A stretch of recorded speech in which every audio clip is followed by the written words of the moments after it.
Shane. Hi, I'm chair of this August committee, and we're commencing our finance meeting for this evening for August of 2020. And unfortunately, I haven't had the visual set up here, so it sounds like John is here, and Sylvia, you're here, and Josue, you're here, and I'm sorry, who else may be here? Jean. Jean, okay, hi Jean. Hi, Larry. And Anna, okay. Hi Jean, hi, all right, hello all. All right, so let me just get all this pulled up here real quick here. Our financials here. Let's see here. Opening now here.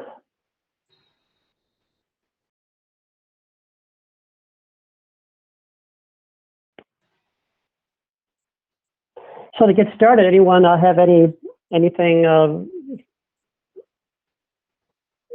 Anyone else have anything to look at or bring up or discuss or share at all? Anything? Anyone else have anything to look at or bring up or discuss or share at all? Concerns or whatever about the finances? I looked over it and I had a couple questions. Oh, okay. Go ahead, Jean. Check number 113707.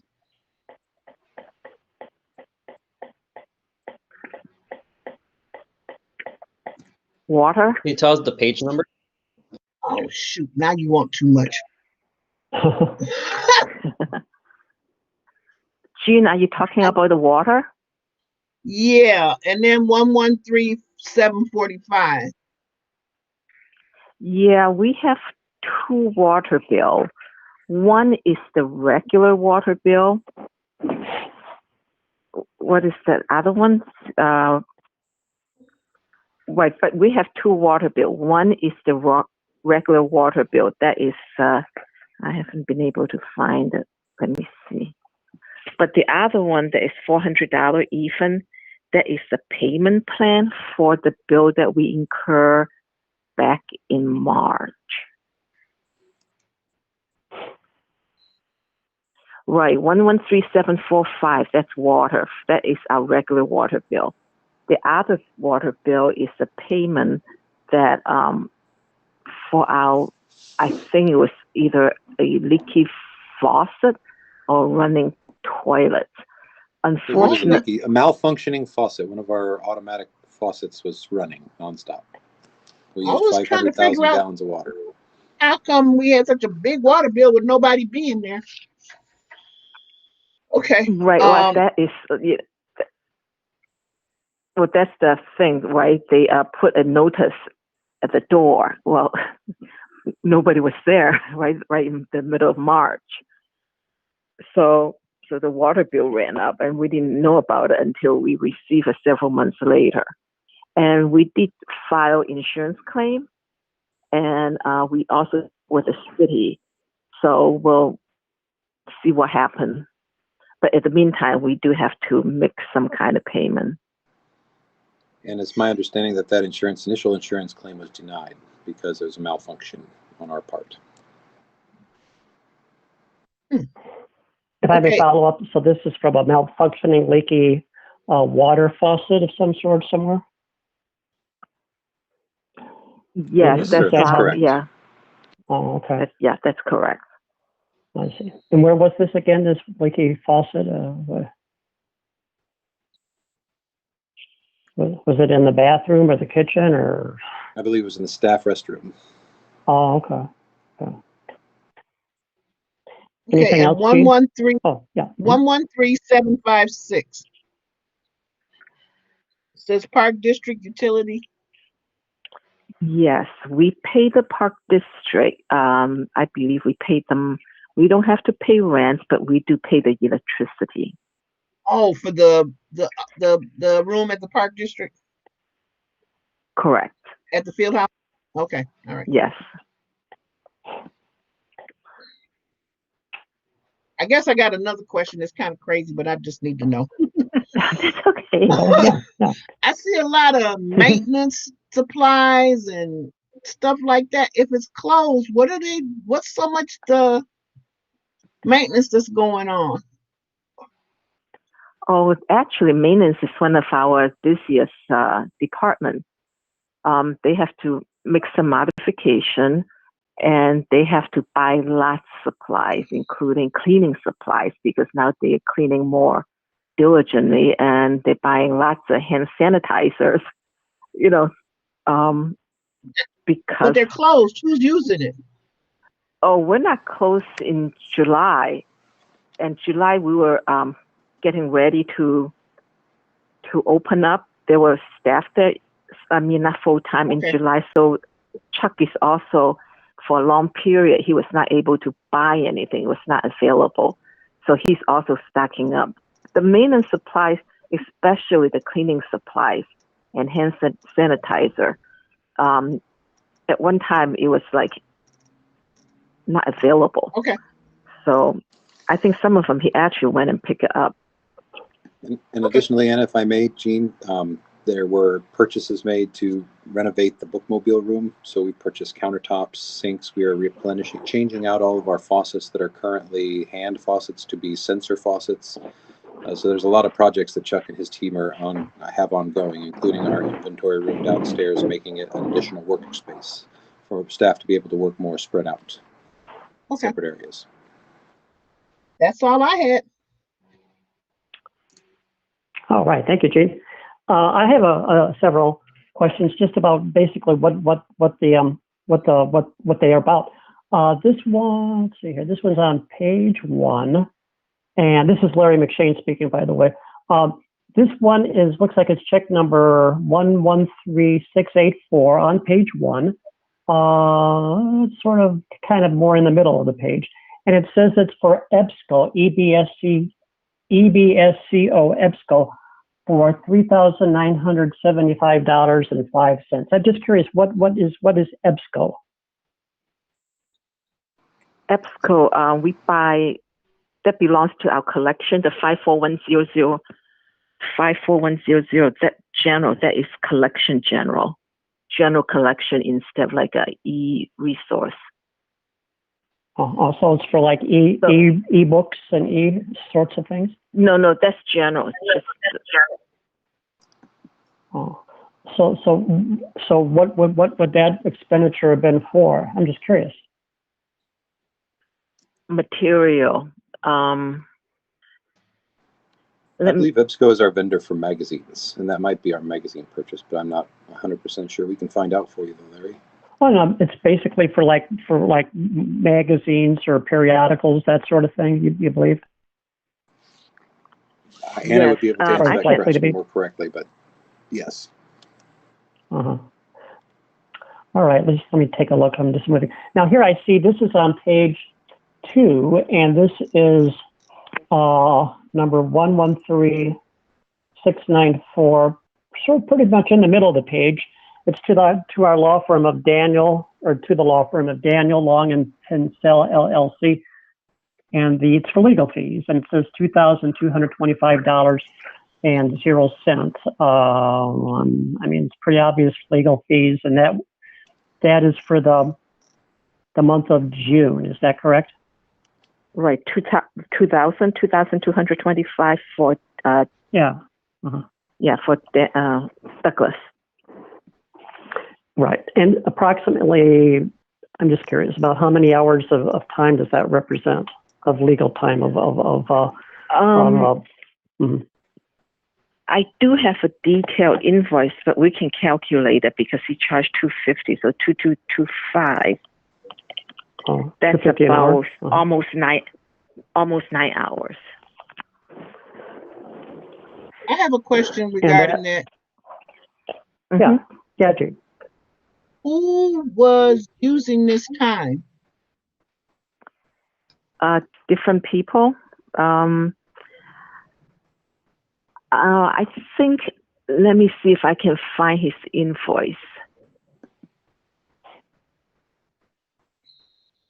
I believe he was going to send it to the trustees moving forward. We had asked for that. Oh, I don't know, but if you want a copy, I can send you one of the detail. I mean, he will break down the time. I would Yes, like yes, a copy exactly. of that also. Yeah, I would think like all- a copy Okay. too. Yeah. Yeah. Okay. Okay.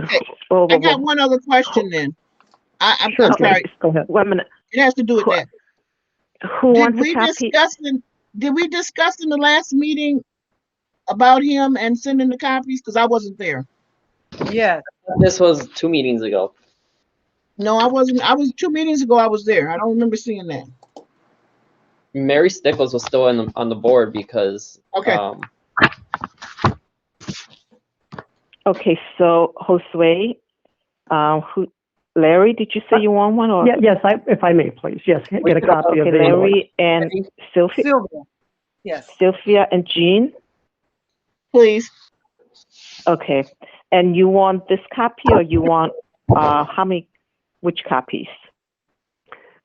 Well, if I may, I would like the copy of the current of the June 1st to June 30th billing invoice of the $2,225, just to see the breakdown of the fee.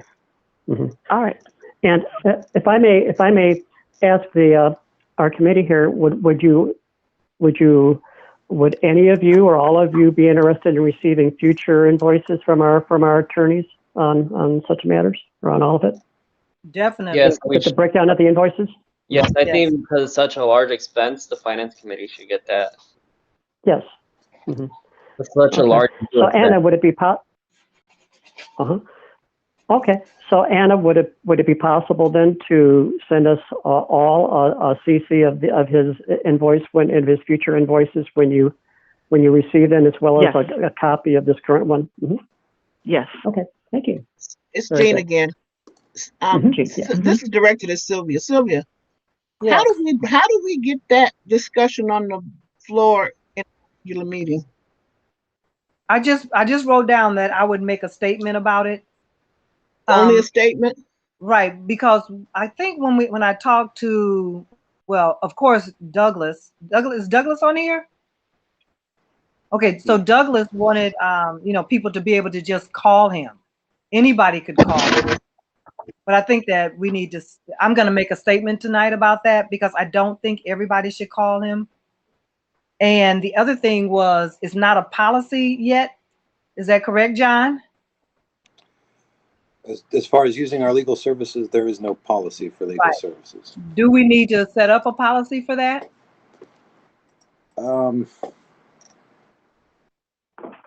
I don't believe it would be necessary for a library policy to dictate how we operate in terms of when we seek legal services and so forth. I think almost everything should go through the eyes of our attorney, especially if we're passing policy or making any significant changes. So, but as far as coming up with a policy, I don't believe that's a necessary policy for the operation of libraries. It's more of an operational cost than it is a library edict. Okay. So we'll see how it's being used, and if we feel like people are not going through the proper channels and going straight to the attorney, then we'll put a policy in place. That makes sense? Yes, ma'am. So there are channels in place. Makes sense. My second question is there a set amount of money that has been set aside to use for the? I believe we And- budgeted $20,000 for this fiscal year for legal services. And Right. we We went up using $2,000? But not So, every Anna, bill will do be you as high, more than likely. Once things settle down and we get back to a normal operating, our bills will be nominal. So Anna, do you have, okay, let's see, attorney fees. Do we have something that states how much we have left to use? Yes. The balance. Mm-hmm. And where would we find that? It's in the other sheet, the one that says actual versus budget. Actual versus And page 0. Okay. and I believe he's under services. I can tell you really fast. The debt services? Or No. Administrative services. And Oh, give okay. me 1 minute. I can pull this up because I'm in front of my nifty computer. We budgeted $127,000 under administrative services. Oh, that's include Administrative services is everything. many things. Right, that's the 51,000 category. I mean, 52,000 category. 52,000, yes. So then we would have to go back to the actual budget to find out everything that's in the administrative services. Correct. And I believe Anna's Yes. pulling that up now. Right. But for legal services, legal fees, John is right. We budgeted 20,000. Administrative expenses, we budgeted 127,600. And majority of that is under insurance. Ah.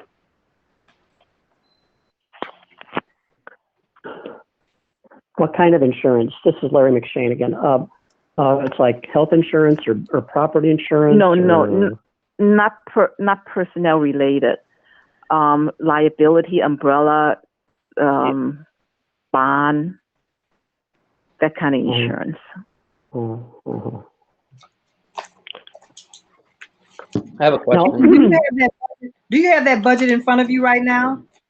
Yes, I do. Could you just shoot that to us real quick? Sure. I have a question. I can. What Yes, expense- Josue. Mhm. What expenses did we make for the foundation in July? Actually, the foundation don't have any. I think there was a very tiny expense that is related to beside personnel, right? That is, I think they bought a banner. We don't have. The foundation have not have any transactions this fiscal year, except I do believe a banner. They brought So in, as of my last attendance at the foundation meeting, I was told there were 2 donations in the month of July, one for $4.51 and one for $10. They are also planning a fundraiser for the August 21st for trivia and t-shirt sales. Okay, I think Yes. the numbers are becoming a little serious and an issue for me, because if we're spending, quite a bit of money to pay payroll for the foundation, and the return isn't there, I think that we need to analyze that and figure out something where we're getting something in return for it. And we've had that discussion, John and I, and also I had that discussion with Douglas, and we thought about they probably need to be laid off, but in looking at what we're going to talk about this evening, we need to make some decisions from that. Okay, so we can talk about that. Can we talk about that in closed session, John? I believe that the topic discussion is personnel, and it has to be singular to that. But we can discuss offline, individually, or during the. We'll check with Douglas when the executive session takes place.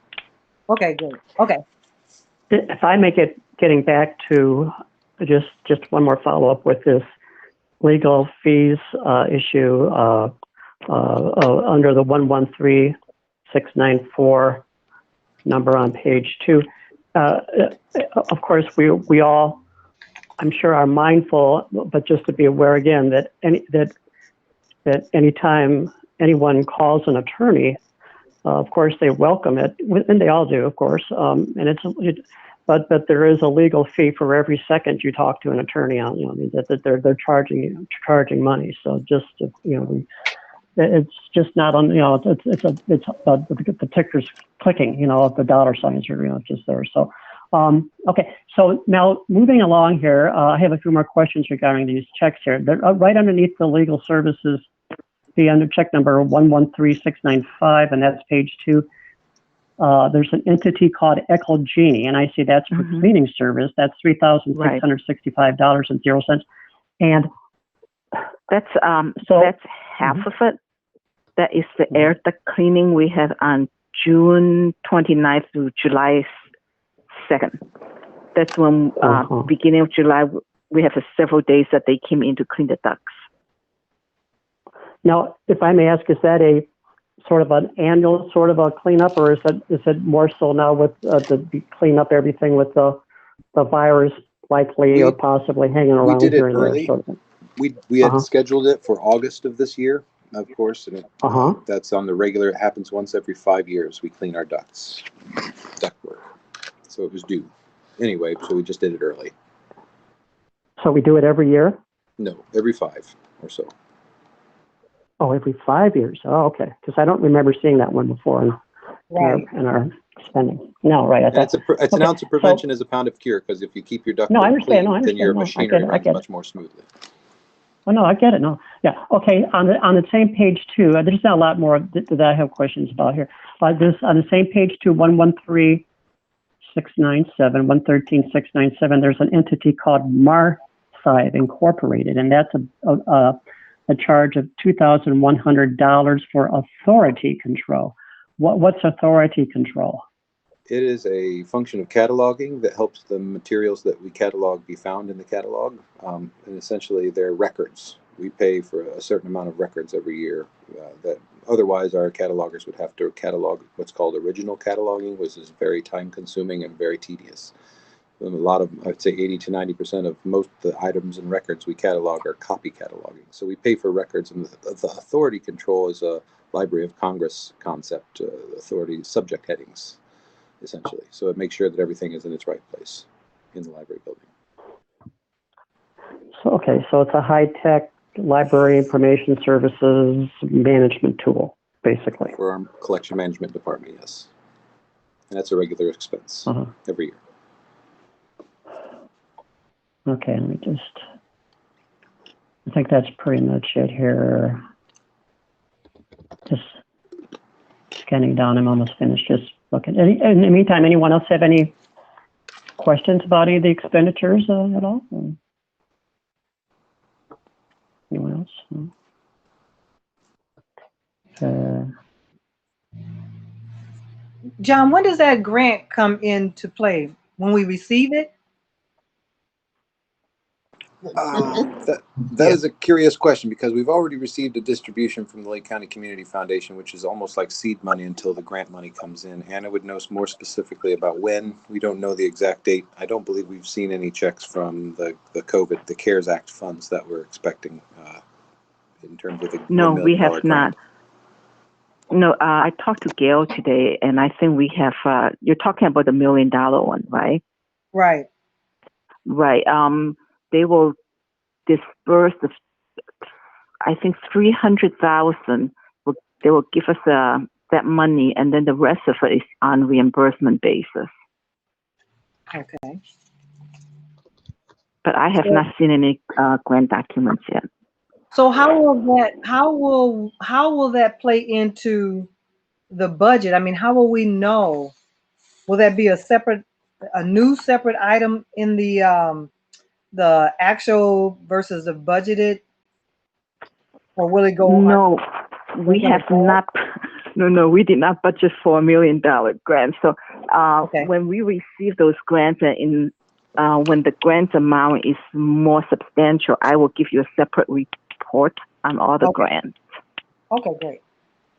And the unique thing about that $1 million CARES Act grant from the Lake County Community or Lake County Council is that 90% of the money, I believe, goes toward personal protective equipment, sanitizer, and informational handouts. We also are able to hire a contractor, and Gail has already started soliciting bids for a contractor to help to keep track of all of the money, because we get to hire a contractor as part of this as their fiscal agent, acting as the library as acting as fiscal agent for the $1 million. The library doesn't actually get the $1 million. It comes through our books and it goes out of our books. Okay. Excuse me. So that means we buy what we need and the bill is paid by them? Is that basically it? It has to be specifically directed toward the CARES Act for the purpose for which we received the $1 Right. million as the fiscal agent. So basically, the 75% of it, I believe, goes toward the Latino community, the American community, and then 25%, or roughly 30%, goes toward the African American community. And Gail Graves is handling that and working with the AACPG. And then I believe it was Dolce Ortiz working with the ACL. Asociación Comunidad Latina in Waukegan. But Gil will tell us about that. We're not making the decisions on the spending. It's those separate entities that are making the decisions. Correct. So it's not our money. We're just serving as the pass-through, I guess, for the funds. Like a fiscal agent. Correct. Yeah. But will Gil give us more information on that, John? And that was one thing I was hoping that we could, over the next couple of months, explain how we bring in grant money, and that was something I wanted to try and introduce to the board in September and October. Okay. And what those grant funds are used for. Get a better understanding of how robust our grant program is here at Waukegan.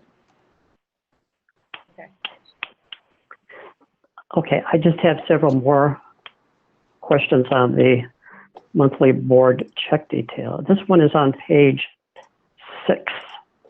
And actually there's several on this page. Let's see. This one is under item check number 113734. 113734. July 31st, 2020, it's to an entity called Chardon Laboratories for Building Services Corp Company, it says, or something. $649.00. What's that? What's specifically what's that? Somebody came and put cooling tower chemicals.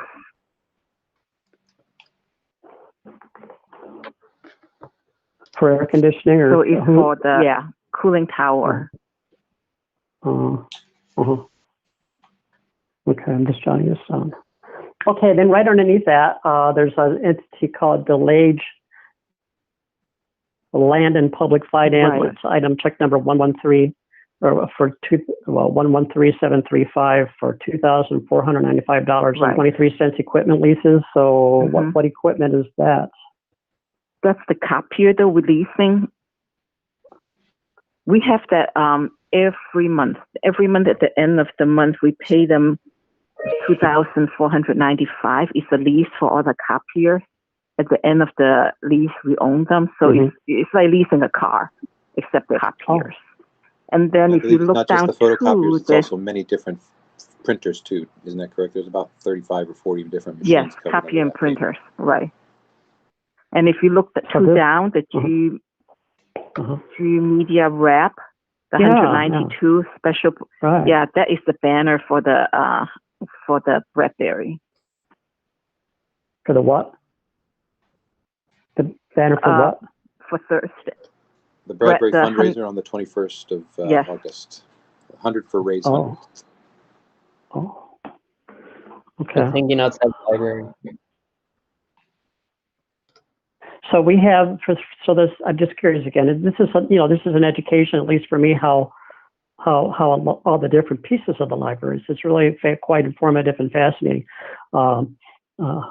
Obviously, there's so much to it than anyone would, on the surface think of all this. So under this Delage Land and Public Finance of $24 some odd, so there's at least 3 dozen copy type machines and those kinds of machines that this is in relation to. Yeah, I think actually let's see 5. There may be 11. I have the detail. 11. I have the contract about. Copiers and printers about. Okay. So I was just curious. They are part of our fixed assets, and we depreciate it. So it's on record. Okay. All right. Well, thank you. That's also very fascinating. It's a great educational experience, at least for me. All right. So, any other questions about the monthly expenditures here? Now, Anna, hearing none. Anna, in terms of this, I guess we caught it earlier, page 00, under the summary of actual versus budgeted results for the 3 months ended July 31st of 2020, the draft unaudited. Yes. Is there anything that, could you sort of give us, the finance committee here and all of us, kind of a summary of what's going on, what are the highlights, what are the concerns, if any, just sort of your summary as our expert here on all this and handles all this, just kind of a summary of all of it, if you would be able to, please. Yeah, well, our position hasn't changed that much. We are at the end of July, so we've gone into the fiscal year 3 months. So that ideally, we should be at 25%. So salary is pretty on the ball. And of course, maintenance is a little high because of the situation. And the library material went over 25% because we pay a lot of the licenses, around June or July period. So that will even out for library material. But otherwise, this is pretty normal. And real estate tax is in line with what we budget. I think this year is pretty slow in terms of real estate tax. And of course, we haven't have any library revenue because we don't have, we should have some in August, but the first 3 months we haven't had any revenue. Nobody come into, like use our services. Okay. Let's see here. Anything else at all? Anyone else have any? Okay. I'm good. Yeah. Okay. I'm just trying to pull up my agenda here for. Yes. Go ahead. I'm thinking, because we've spent this much time on the finances, is there a way that you could summarize it and then make the motion that we accept it as printed? Are you speaking to me now? Yes. Oh, I make the motion? No. I'm talking to Larry. Oh, yeah. Okay. Okay. So Larry, that was good. Yeah. Okay. If you could summarize what we've talked about, and then make the motion, because we've already discussed it. If there might be some questions, from the other board members, but you could summarize all of the things that we've done. You could talk about all the questions that you had, and then, you can ask if there's any other questions, and then you can make the motion, stating that, we've talked about it, we've had a committee meeting, and that we would like to accept the finance report as written. And then it just takes a second, and then we move on. Okay? Yes, that's acceptable to me. That's fine. Yes, Sylvia, absolutely. Yes. Okay. All right. Well, okay. Anything else? Anything else? Anyone else? Anything else at all? I think we have to approve it within the finance committee to recommend it to the full board. And that's what Larry. So moved. That's what Larry would do. So, but within the confines of our own committee, we need to do that to advance it. Josue is suggesting. So I make that motion. Okay. Jean makes a motion to accept the finance report as discussed as presented, and I would second Jean's motion. All in favor? Point of order. Aye. I believe that during COVID, in terms of doing motions, they all have to be roll calls. Okay. Oh, roll call. Okay. All right. Okay. So, Jean, what is your vote on this motion? Aye. Okay. Aye. Okay. Jean, Josue? Aye. Okay. Sylvia? Aye. Okay. And I vote aye. And did I overlook anyone? Isaac. Okay. Okay. Anyone in opposition at all? Okay, hearing none, the motion is approved as presented and discussed and presented. Approved. All right, anything else? Any other discussions on anything at all related to the finances of the library? Nope. No. All right, well, hearing none, I would therefore make a motion to adjourn this meeting. All in favor? Aye. Roll call. Aye. Roll call. Roll call, okay. Roll call. Okay, all right, okay, Jean, in Yes. favor of, okay, Josue, Aye. all right, Sylvia, Aye. Yes. and I vote aye to adjourn the meeting. Okay, any opposed? All right, hearing none, abstentions? Okay, hearing none, all in favor, the meeting is hereby adjourned. Thank you. Okay. Very good, Larry. Thank you. Isaac, Thank you. Isaac, See you later. Okay. Isaac.